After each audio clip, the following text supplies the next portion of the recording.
ঢাকা আবারও কেঁপে উঠল ৩৬ ঘন্টার ব্যবধানে। আজ সন্ধ্যা ৬:০৬ রাজধানীতে অনুভূত হয় নতুন ভূমিকম্প। প্রাথমিক তথ্যে এটিকে রিক্টার স্কেলে ৩.৭ মাত্রার বলা হলেও ইউএসজিএস জানিয়েছে এর মাত্রা ছিল ৪.৩। এর আগে সকাল ১০:৩৬ ঢাকাসহ আশুলিয়ার বাইপাইল এলাকায় ভূমিকম্প অনুভূত হয়।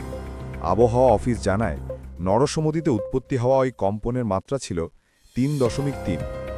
আর গতকাল শুক্রবার সকাল ১০:৩৮ নরসিংদীর ঘোড়াশালকে কেন্দ্র করে ৫.৭ মাত্রার শক্তিশালী ভূমিকম্পে কেঁপে ওঠে রাজধানীসহ দেশের বিভিন্ন এলাকা।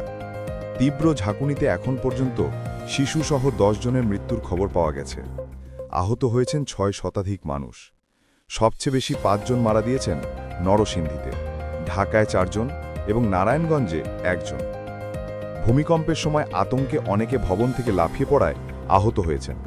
ঢাকার বিভিন্ন স্থানে ভবন হেলে পড়া ও ফাটল সৃষ্টি হওয়ার ঘটনাও পাওয়া গেছে। দেশ জুড়ে আতঙ্কের মধ্যেই ভূমিকম্প পর্যবেক্ষণ সংস্থাগুলো পরিস্থিতি নজরে রেখে জরুরি নির্দেশনা দিয়েছে।